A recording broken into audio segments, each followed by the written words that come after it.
Migrating to Australia, the podcast. Today, it's a special, hard-hitting edition. The federal budget was delivered on Tuesday night. That's the blueprint for all the stuff that the government says they're going to do in the next 12 months up to 3-year period.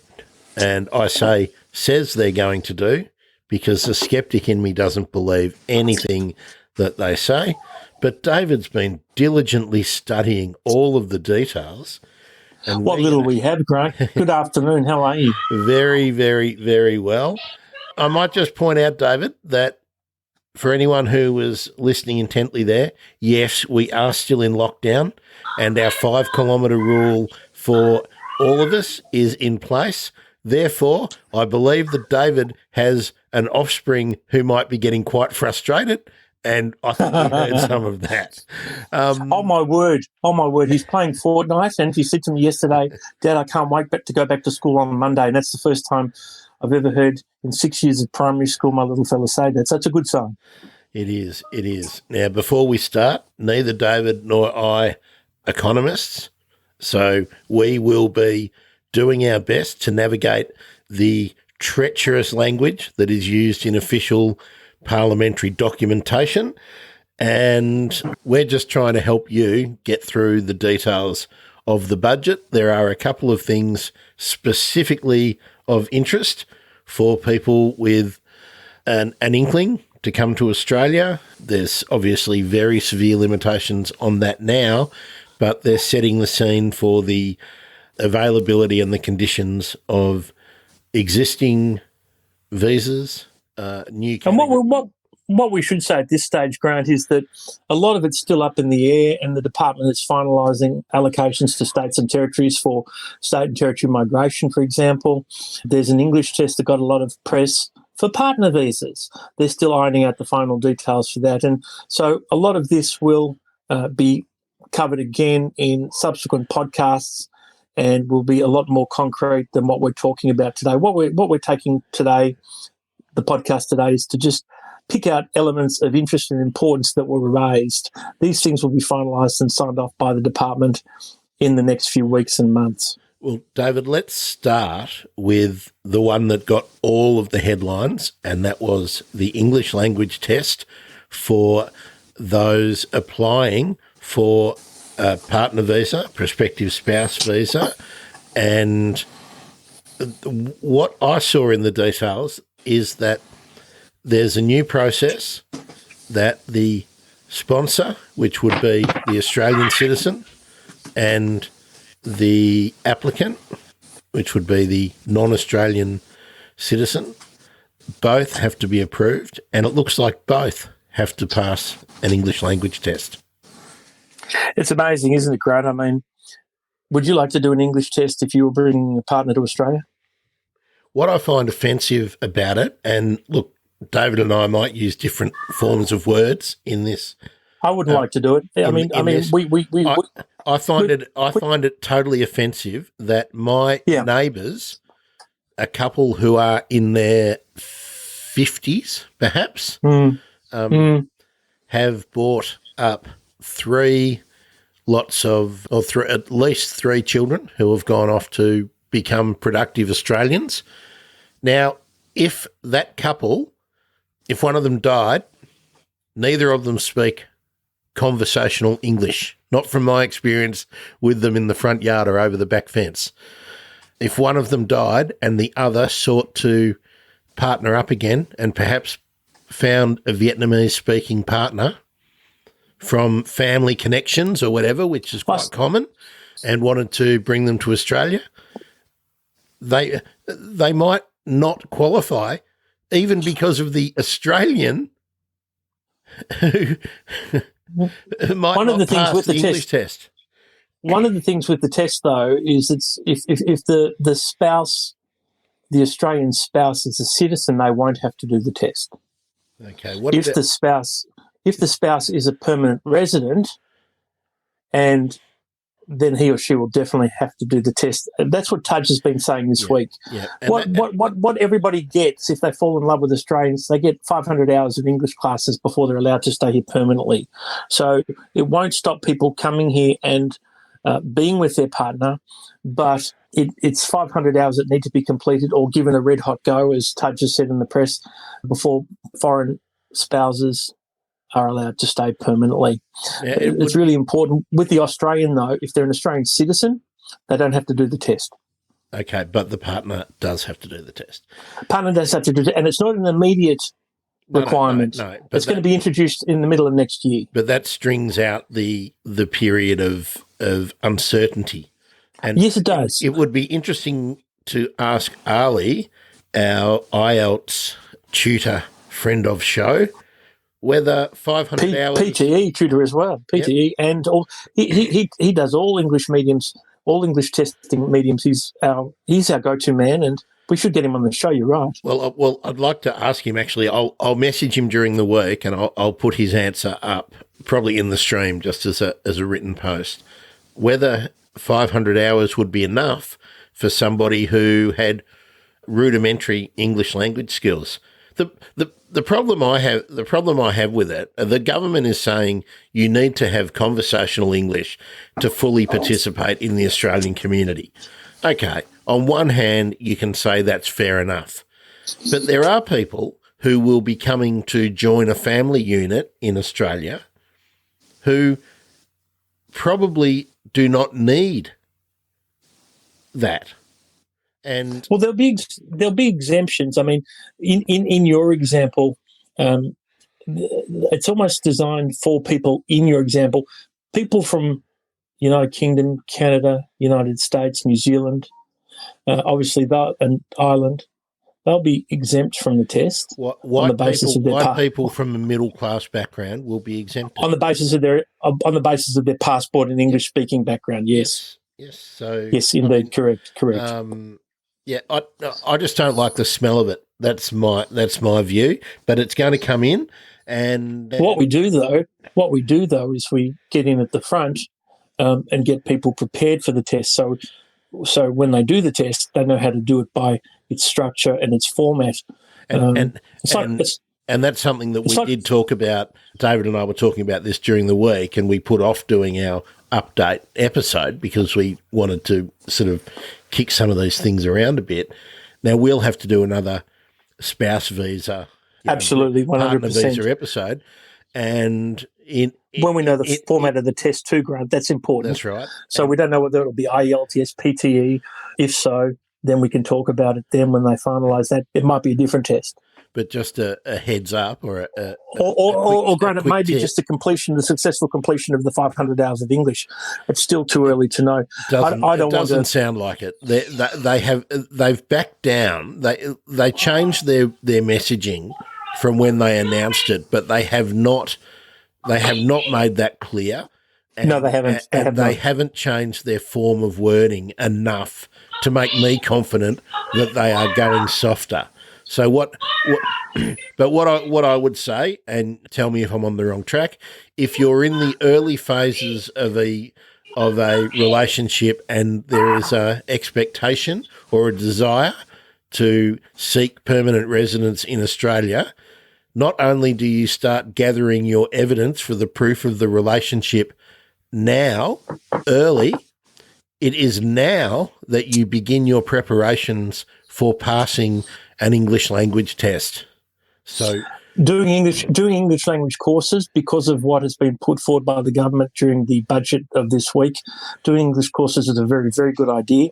We'll be able to talk about it in more concrete detail when we determine when the government lets us know what the test or tests will be. And those listening, once we do know, we'll share it with everybody on the podcast and refer you to appropriate tuition so that you can beat the test. Good. Doing these tests, a lot of doing these tests is about knowing the structure and the format.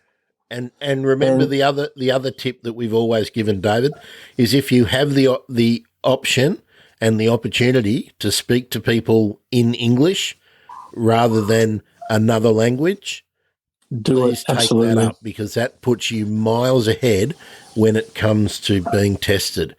Now, just before we leap into the homework that you've done, David, I'm going to tell people that the program that the Victorian government made available to international students, it was aimed at international students, but other temporary visa holders, like a lot of tourists who got stranded in Melbourne and haven't been able to afford to fly out and leave, there was a $400 payment made available to them. That was doubled to $800. So that's a good gesture. That's a very good gesture. So the Victorian government is cognizant of the fact that there are a lot of international students and tourists and people on other classes of visas who have not been able to leave because of the situation with flights and the price of airfares. So they are being supported as much as possible. There are also other programs that the City of Melbourne have implemented, but they are so numerous and quite specific, helping with accommodation, helping with incidental food. There are a lot of retailers or restaurateurs, cafes who are assisting. So if you are in Melbourne and you're in dire straits at the moment, certainly contact the City of Melbourne at the Town Hall, and they have a department which is ready, willing and able to help you. Very good gesture by the Premier and the Premier's department, by the whole state government. Before we move on, just to repeat, 500 hours of free English. So what that would mean in practical terms is that somebody would come here on a 309 visa, or if they're already here, they'd lodge an 82801 double visa here as opposed to a 309-100 double visa offshore. The 309 visa gets somebody here to take English courses. A lodgement of an 820 visa allows somebody to remain here and do the 500 hours of free English language class. Whether that gets people up to the requisite level, obviously it's a case-by-case basis. Questions were put to Tudge in the media, and he said that he just wanted to see people have a red-hot go, and we don't know what that means. The only clarification that I saw from him that made sense was he repeatedly said in interviews that this will not stop people coming here. But when he was asked, no, it won't. When he was asked if it will stop people staying here, he did not give a direct answer. He did. Mr. Tudge did the fudge. It's look. I mean, you and I we're in agreement on English, and I think it's going to be hard for a lot of people. But people who are Australian permanent residents can't rush to become Australian citizens to avoid the test, because applying for citizenship, lodging an application and getting an outcome takes about 2 years. So people who are listening and think, well, maybe to avoid the test, I'll become a citizen after having been a permanent resident for so long, then mid-July the law comes into play next year, so you won't be able to avoid it by trying to become a citizen. Also, too, it's going to be interesting and a waste of time for many people who are not allowed to apply for citizenship under their home country law. So there'll be plenty of people from Singapore, Malaysia, Japan, South Korea who have beautiful, perfect English, but because they're not citizens and they're Australian permanent residents, instead they'll have to do the test. I'm sure there's going to be exemptions on passport. There might be exemptions on age as well. I don't think the Australian government would expect a 75-year-old Australian permanent resident to sit an English test. Well, or do 500 hours. Or do 500 hours of English. I'm going to venture that the exemptions will be based on the number of zeros definitely in your bank balance. Well, that would, I mean, that's unfair to some, but it's a lucky break to others.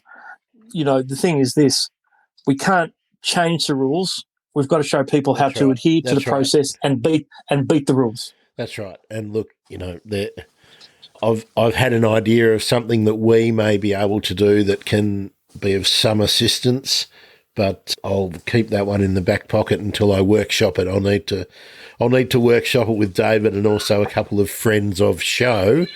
There may be an opportunity to have a community of some description where people can practice the kind of conversation that might be. Well, once we know the tests, we've definitely going to spread the gospel, spread the word on how to beat the test. You know, if people put an English language hurdle in front of clients, we show them how to navigate the hurdle. or smash through it. Yeah. Yeah. Because I don't think, I mean, it's ridiculous that people have to sit the test in certain circumstances.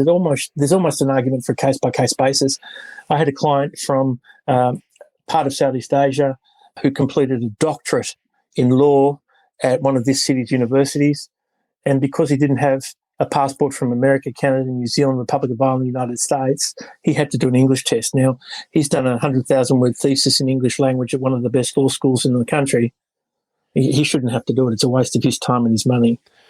That tells you that in that instance, it's only about the revenue, the application, and well, I mean, $330 a pop. The IELTS test centres and the PTE centres make staggering sums of money, and you and I are in the wrong professions, perhaps. No, look, you know what?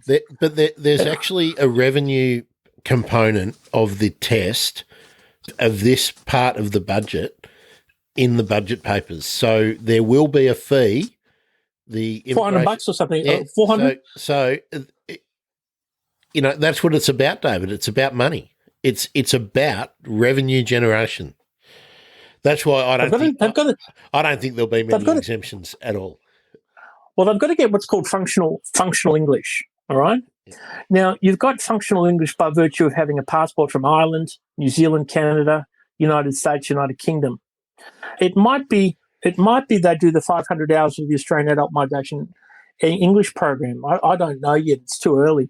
The story is there are a whole host of exemptions, but if they have to do IELTS or TOEFL or PTE or Cambridge, with IELTS, the International English Language Testing System, they've got to get an average band score of at least 4.5 based on reading, writing, listening, speaking. Yep. If they do TOEFL, teaching test of English as a foreign language, they've got to get 32, a total score of 32 based on the 4 test components: speaking, reading, writing, listening.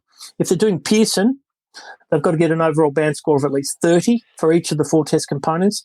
And if they're doing Cambridge, they've got to get an overall band score of at least 147 for each of the 4 test components. There are other exemptions, and it gets confusing. If it's functional and you're not doing one of the 4 language tests we've mentioned, or the Australian Adult Migration, too many acronyms in migration, the Australian Adult Migrant English Program. If you're not doing one of those 5 things, you've got to have completed a degree, a high degree, diploma or trade certificate in or outside Australia with 2 years of full time in English, or you've undertaken primary and secondary school in or outside Australia where all instruction was in English, secondary school outside Australia where all instruction was English at least 5 years. There's a whole host of ways you can satisfy functional English. So it remains to be seen which way, or maybe they'll let people avail themselves of one of the many we've just discussed. Yep. Basically clear as mud. Well, yeah, I mean, what it is, it's the 4 tests if you're offshore: IELTS, TOEFL, PTE, Cambridge. If you're onshore, they can look at your secondary schooling. But, if you're doing secondary schooling in or outside in Australia and you haven't got a visa after completing secondary school, there's some problem there. Yep. But if you've done international school in your home country, then that might be a way to avoid or to satisfy functional English. If you've completed at least 2 full-time years of study where the instruction's English and it's taught a diploma, degree, higher degree, you might be okay. And the Australian Adult Migrant English Program is the other way. So, I'm not an apologist for the department. This is what they offer for functional English, and it'll probably be one of those tests at least, I think. And when we know with more certainty what it is, we'll talk definitely about it. Absolutely, we will highlight it and give you some ideas about how to manage it. And it's about 8 months away. It's the new financial year, July 1, 2021. It will be introduced, and hopefully the guidance will be out prior to it coming into force. So, well, there's a mini budget in May. So maybe there'll be more concrete detail at that stage. Yeah. Now, David, I know you've done your homework, but there was one thing I forgot to say about I focused on the City of Melbourne. The reason I did that was that most of the rest of the country is pretty much back to normal with businesses being able to trade. So many of the other cities have not got special programs in place because international students still have the increased amount of hours that they are able to work, and most of their previous employers trading again. So the focus on Melbourne was for that. But if you are in one of the other locations, there are two places you should look if you need aid. The first place is to your education provider, your institution, your university, your college, your school, and the other place is the local government in the area. So the local government authority, the council. So yes, that finishes me off, David. Let's get. And Grant, if anyone's listening and they still have no luck, I mean, we can point them to some websites on this podcast post so that they can have more focus on who they talk to. Yep, and anyone who is in tertiary education, of course, there is the International Students Federation, who have their fingers on the pulse and have representatives in all of the capital cities, at least. Now, David, we're friends. Yes, Grant. Let's move on to what has become of general skilled migration as a result of the budget. It's still around, but it's no longer a priority. In a nutshell, it's no longer a priority. So waiting times will be slow, long, and tedious. It is still the medium long-term strategic skill list. We've so often discussed this migration year past, and your invitation rounds will come out when they come out, but the government post-budget is looking at boosting will boost quite substantially the Global Talent Independent Program to 15,000 places, and we will do a program on that either next week or the week after. And they want a big increase in business innovation and investment programs. So general skill migration, where you come on the strength of your skill, your talent, your intellect, or you study here and get a spot on a 189 or 190 visa, either coming to Australia skilled and qualified or becoming skilled and qualified and staying in Australia, still around, but it's no longer a priority. In this COVID budget, they want to bring in people who can create jobs, bring money into the economy. They want workers still. They want people who are skilled, but it's not the priority that it was. The planning program will remain at 1,000. That's why I'm not an accountant, Grant. 160,000 places. Yeah, so it's the same as last year. They've just shifted the balance to the Global Talent Independent Program, the Business Innovation Investment Program, and the Family Stream. The Family Stream is another one that's changed a lot. The humanitarian program has changed. The refugees 7,000 increase there. It's got to 13,750 places. Massive change in the Family Stream, set at 77,300 places. And of those, you've got an accounting background, 72,300 will be in the partner category, which is fantastic. Because what's been happening, they've been quoting, capping them. And the numbers this time are going to be a lot higher. They are a lot higher than they ever have been. And an unofficial cap has meant that we haven't seen partner visas processed in a timely fashion. With general skilled migration no longer being a priority, I imagine many case officers from skilled migration will be retrained to process family visas, that is partner visas. The 72,000 of the 77,000 are going to be partner visas. And that's great news for people who are waiting. Waiting times, if we, under pre-budget law, lodged an application for an 82801 onshore, 45 months from start to finish. Yeah. 45 months, which is crazy. I mean, you were familiar with lots of people who had 4-year waits. So absolutely. Yeah. But in that mix, though, there are people who also got processed a lot quicker. It depends upon where you come from and the nature of your relationship, the quality of evidence. I mean, did they request more evidence and so on? But the opening up of the partner visa category with 72,000 of the 77,000 will keep people here.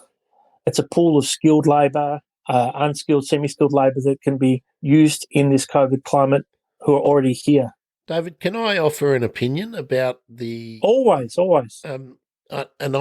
know you've got to be more careful with what you say, but I think that the change in emphasis has a couple of countries in mind. One being Hong Kong, and one being the US of A. November 3, we'll know whether there'll be a deluge, a flood of Americans coming to Australia. I'm sure people will be wanting to leave regardless of the outcome of the election, just simply because of their status with COVID and correct. And the healthcare situation. All you have to do is look at what would happen if you broke your leg, and you can look across the ocean.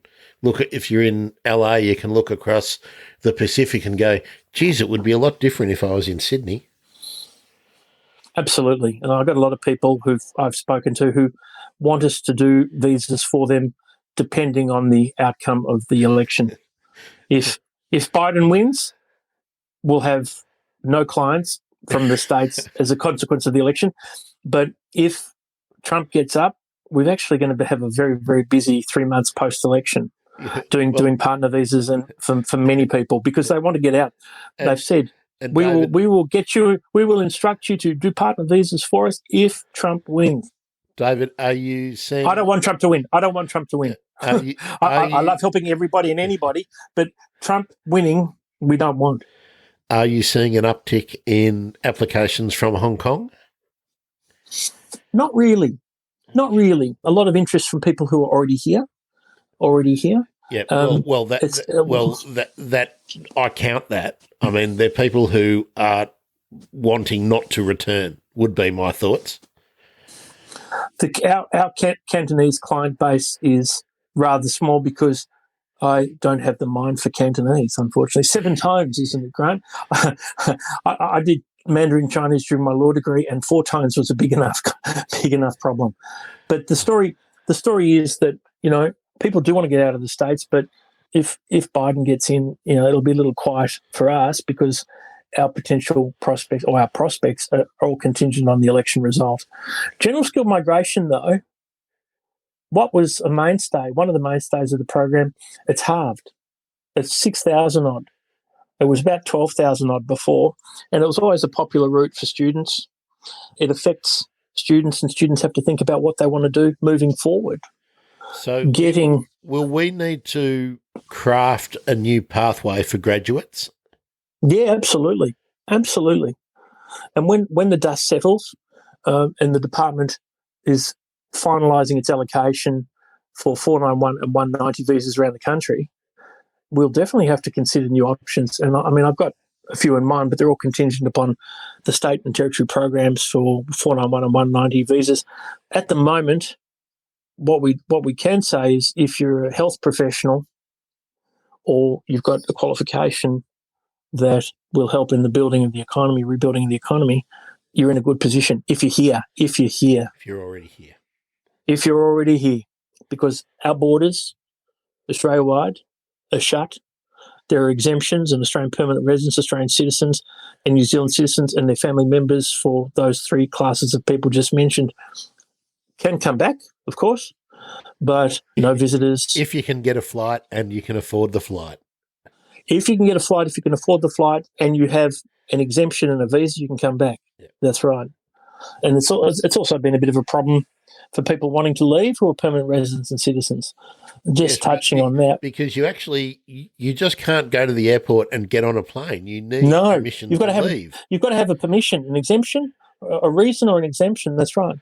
One of the easiest ways to leave Australia if you're a permanent resident or a citizen at the moment is to show your travel is more than 3 months. Yes.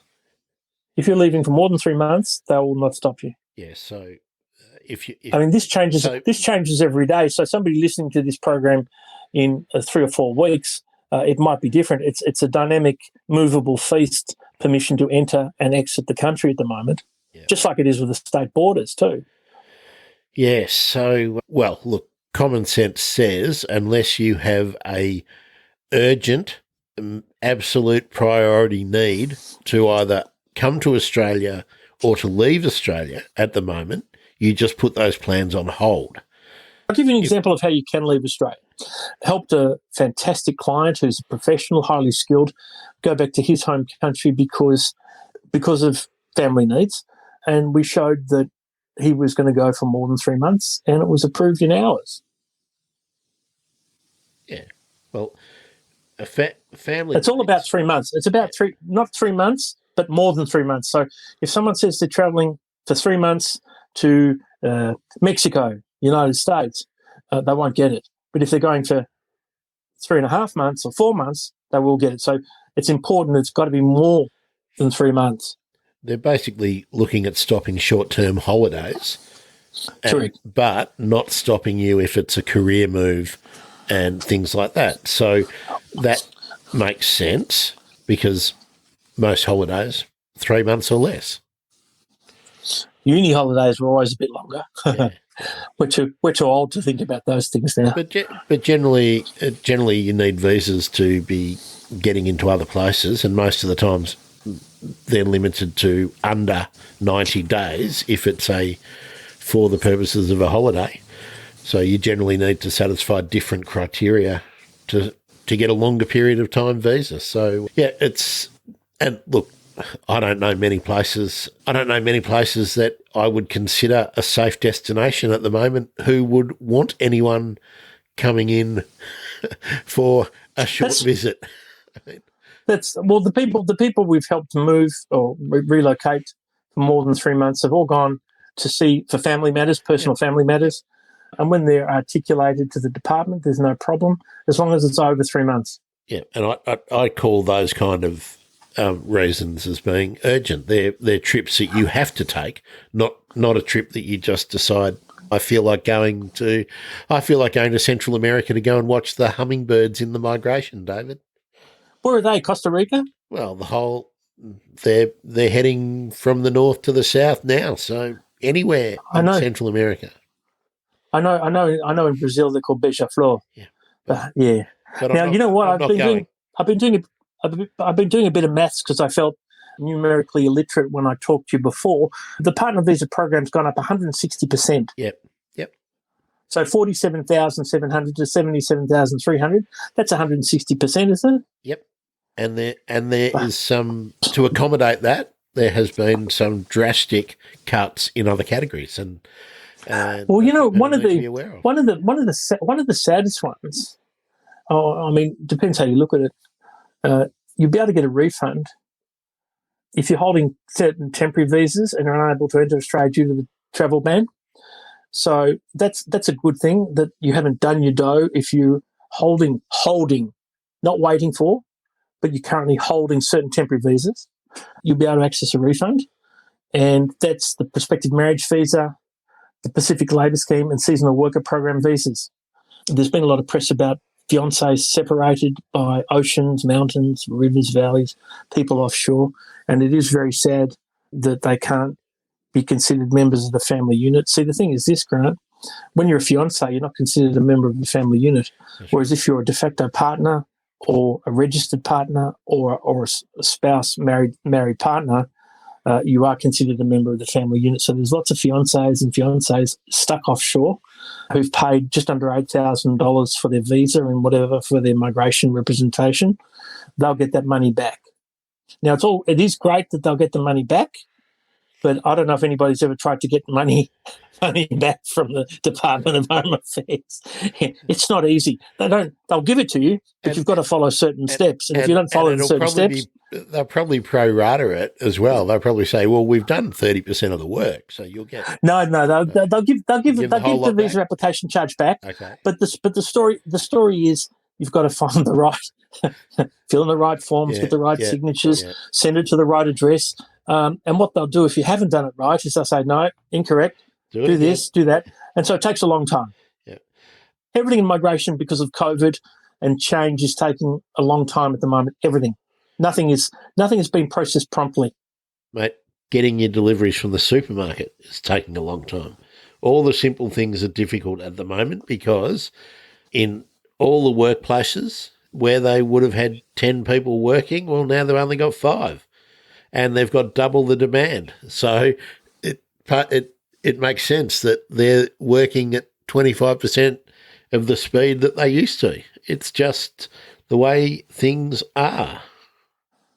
What it will do, a lot of couples with the partner visa increase and the less reliance on 189, 190, 491 visas, less reliance on general skilled migration. It's still there.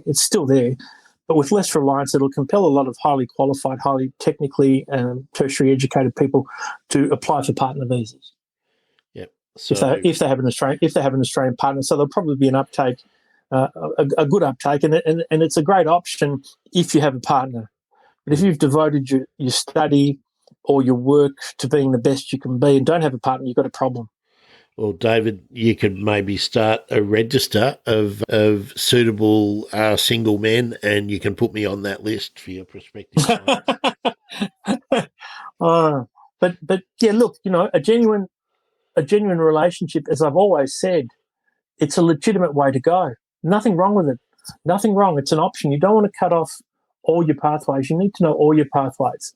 And if you do have an Australian partner who's a permanent resident, permanent resident citizen, or eligible New Zealand resident here in Australia, who's an eligible New Zealander, the story is that nothing wrong with a partner visa. And back home, there's nothing to be ashamed about that you've a genuine relationship with an Australian and you haven't got migration on your skill and talent, because skill and talent, independent skill and independent talent, are not what the country wants. The country wants people who can bring business to Australia, create jobs for Australia, invest significantly in Australia. Prospective marriage visas, well, they get their refund. What they might want to do, if they're in a position to do it, when they can travel, is come here on a travel visitor visa and lodge onshore. David, when do you think... But that opens up the English language questions, and that is another issue altogether. That's a podcast in its own. Once these things are finalised, Grant, we'll do a podcast on English and how it affects and can affect partner visas.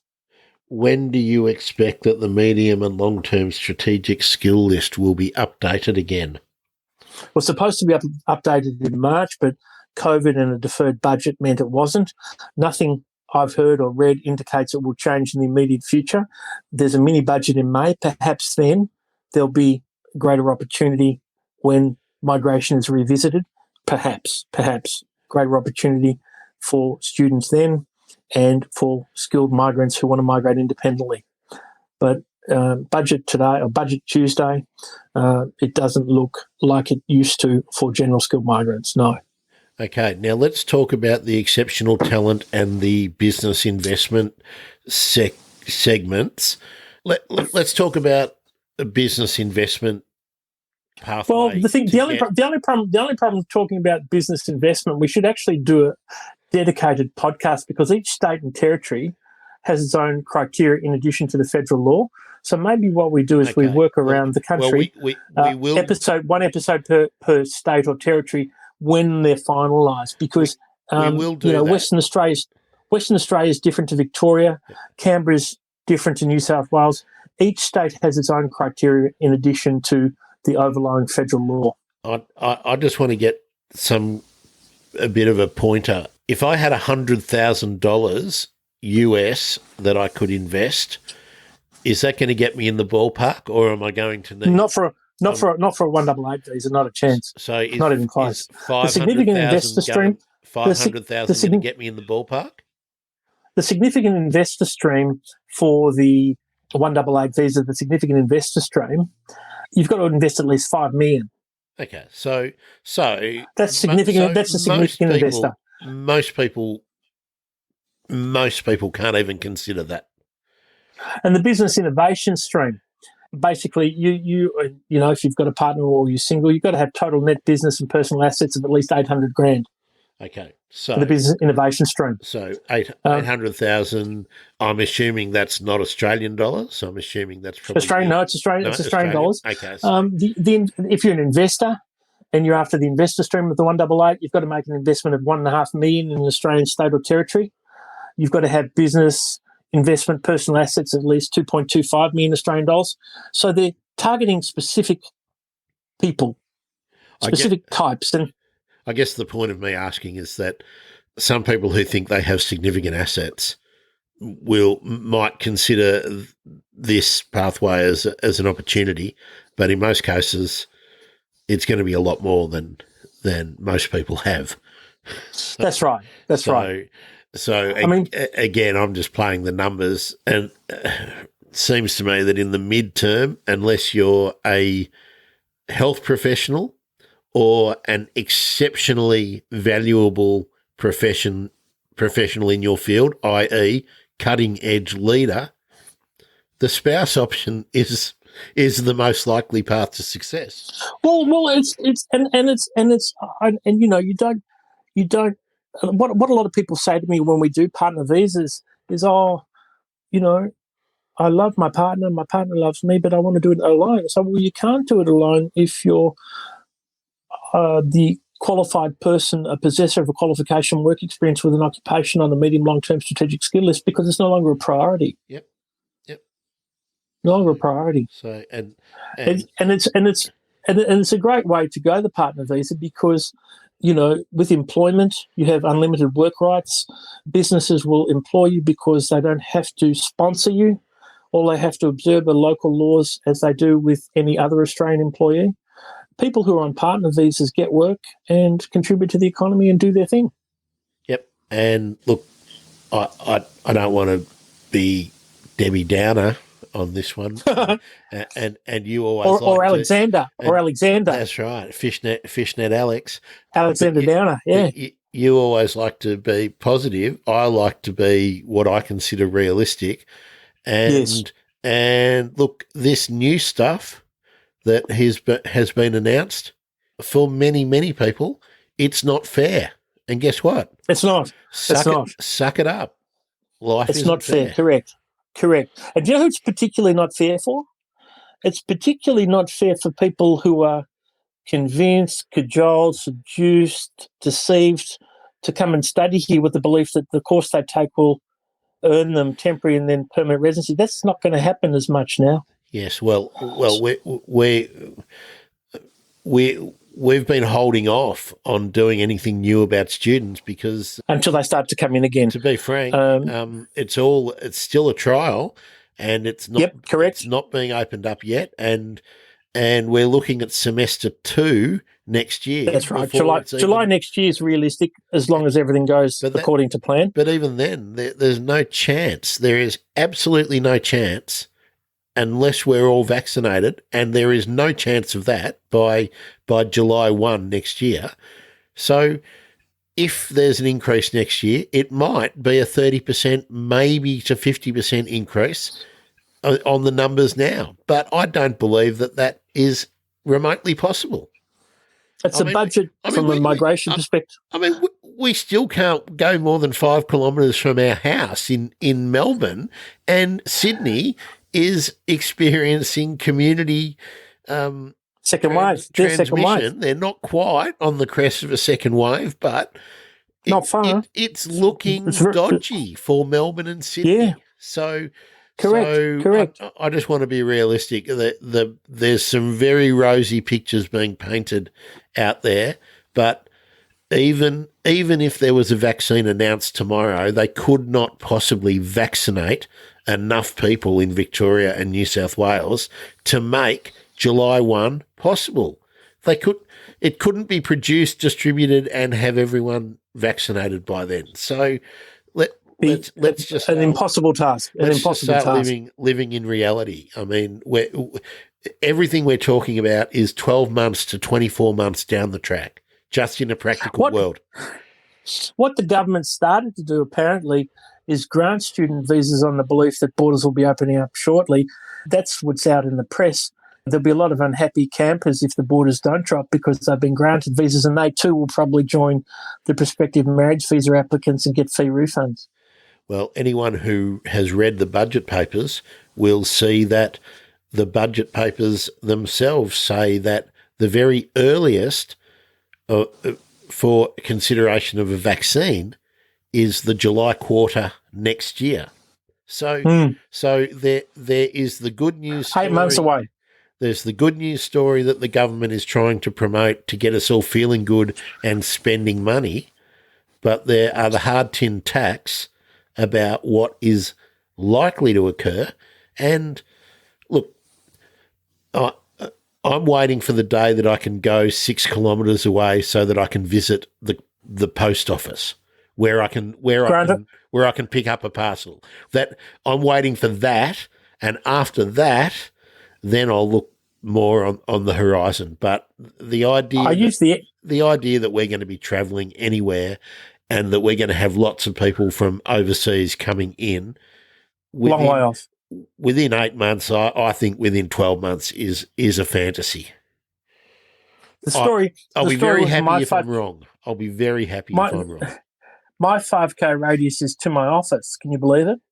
Where we record normally when there's no lockdown.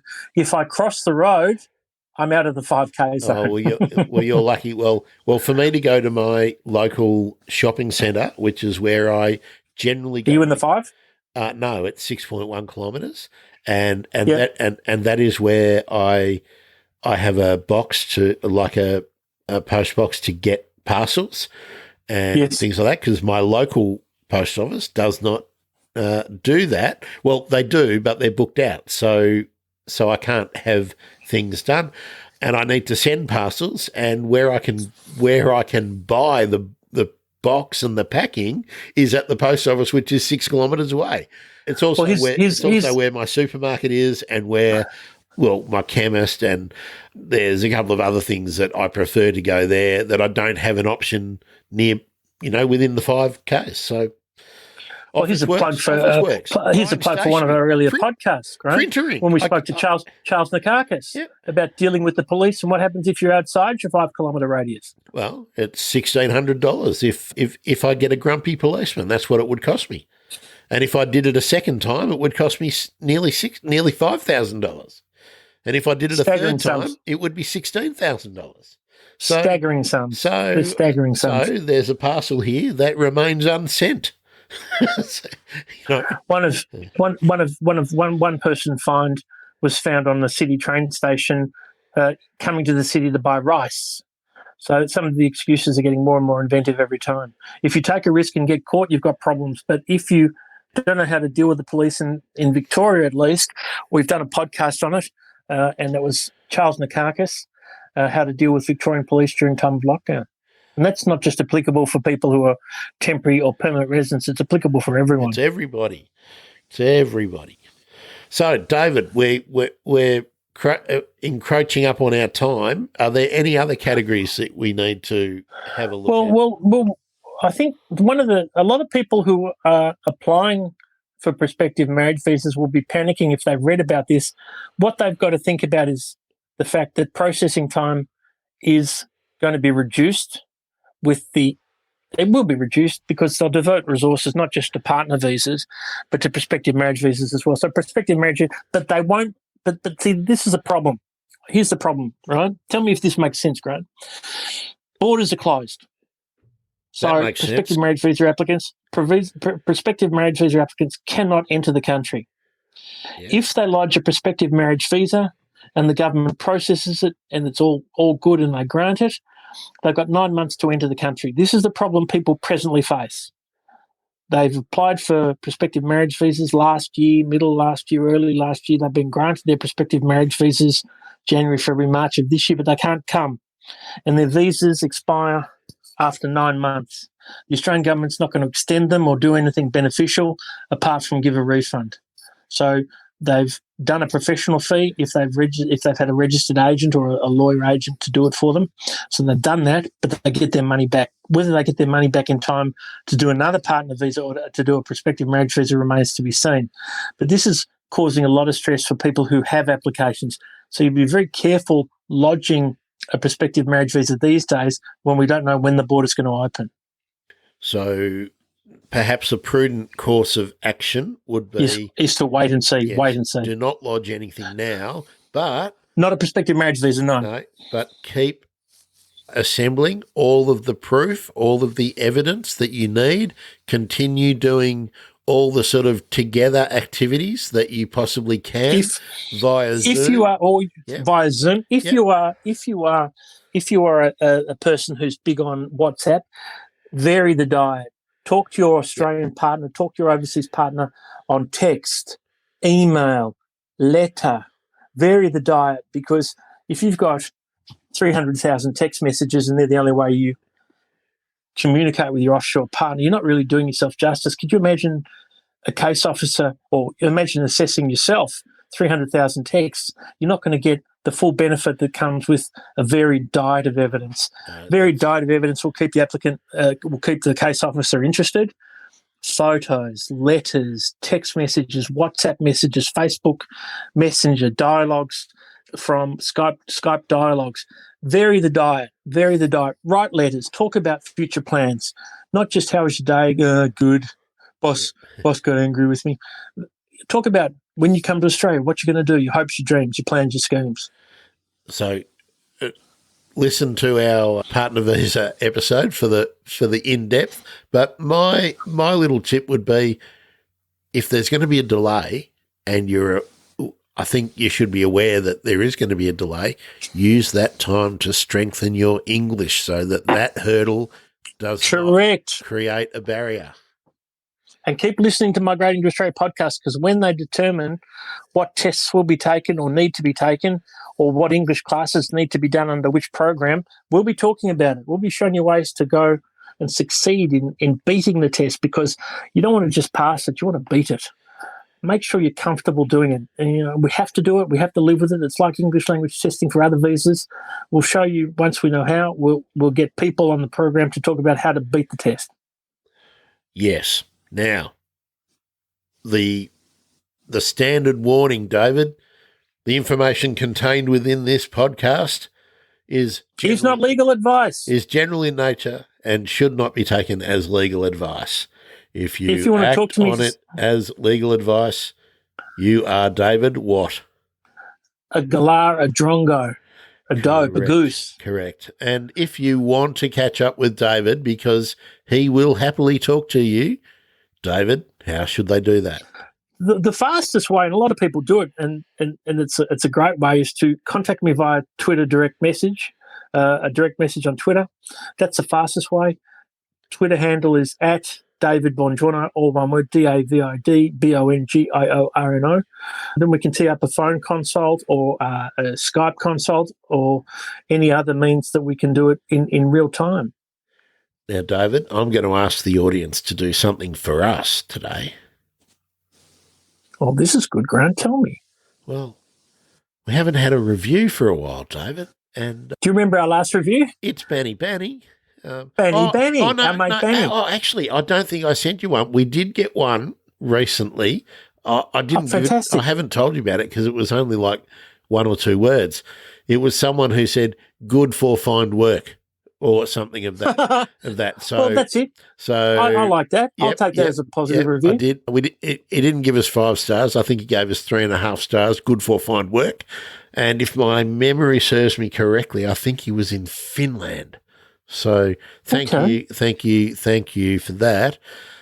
Well, if it was Aki Kaurismäki, I'd do the visa for free. Oh, well, Finland's finest filmmaker. He's probably too old, but yeah, count him out. Well, he might have a lazy $1 million to invest though, David. Or if it's Jari Litmanen and the former Arsenal striker, I could do. Or Mika Häkkinen. There's some very famous Finns in the world. Now, David, you could ask me, where would someone leave a review? That is a great question, Grant, because I have had a few people say that Apple don't make it easy to leave a review. I think that's a fair call, having had a look myself. Well, it's not 1 step, it's 2 steps. But if you're on Apple Podcasts, it is not difficult to leave a review. Mm-hmm. But there are 2 easy ways. There is a service called Podchaser, and I would suggest that Podchaser is a very easy way. Just search for Migrating to Australia podcast and it'll pop up. And it's 2 steps. Leave, you go to reviews and then you can leave a review. And the other way, which is pretty easy, David, for people in the American market, Stitcher is easy. And are they actual providers of podcasts, or are they? Do the reviews left on Stitcher, and what was the other one called again? Podchaser. Podchaser, do they post the reviews to Apple and Spotify, or are they separate, distinct, standalone services? Well, they're separate standalone platforms, but they do pull the feed. Anyone who's into podcasts will know what that means. They pull the feed from the Apple directory, so that's how we get listed. Although and where does the review? Where does the review appear? Well, I subscribe to a service that actually finds all the reviews from Apple, Stitcher, Podchaser, and a few other places in every language. So it means that for every Apple store and every other sort of geographical way they split up these things, they get sent to me, so I do get them.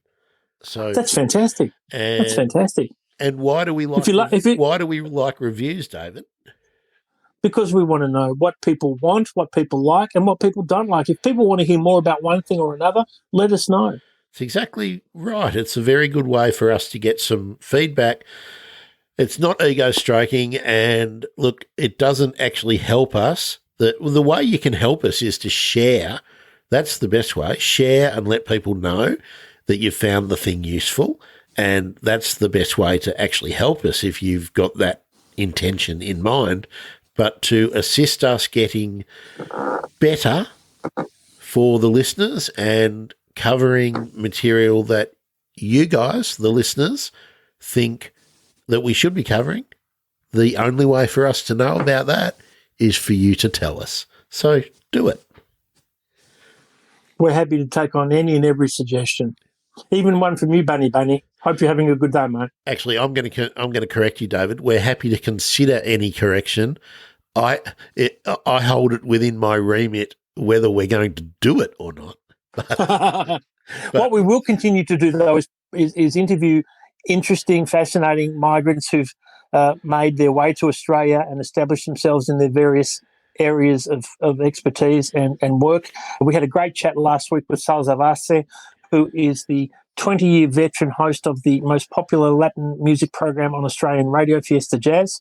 And when's that coming out, Grant? Well, I'm just going to give you a tease, David. The next two of our guests who we would not class as experts, because we've just done a bunch of experts. We did Ali and we've had Nadine talking about divorce. We're going to be speaking to Lewis from Singapore, who is a social worker with exquisite hair and a penchant for punk rock. A very, very, very interesting discussion that we had. And then Saul, as you just mentioned, they'll be our next two, shall we say, the journey stories. And then we will be racking up some more experts. And hopefully soon, I'm waiting on someone to find a time with us, but hopefully we'll be able to talk a bit more about the overall history of migration and the trends in migration. And, yeah, less opinion, to talk about the respective waves. Yes, less opinion, more fact. Opinion is good. Fact is good. We'd like to keep it interesting. And if you're wanting to know how to get in touch with me, we've talked about Twitter. And the other way, Grant, is via the podcast website. We haven't talked about that, have we? I haven't got the revamp finished, but yeah, very shortly the podcast website will be. It's currently functional, but it's like the ugliest duckling out there. It's getting a revamp, and then I'll highlight all of our past experts and all of our past stories again. But the way to contact me, if you want to, via the website, is a comment. Leave a comment. And, of course, Grant at migratingtoaustraliapodcast.com is the email to find me. David Bongiorno at Twitter and also on Instagram are the best ways to hit up David for an urgent immigration issue. Looking forward to talking next week, mate. Yeah, next week. Oh, yeah, footy final time here in Melbourne, so it's getting to be footy final time, getting to be crazy. But Collingwood playing. My team are still in it. We have a final tonight, so currently we're one of four. Hang on, yeah, one of four that still have a chance. So when Essendon bombed out in its usual fashion, I lost interest. So I wish you well tonight. yeah, well, look, it's been the COVID scratch match season, really. I think nothing about life and sport have been normal this year, but yeah, I'm interested until then. But yeah. Okay. Thanks, everybody.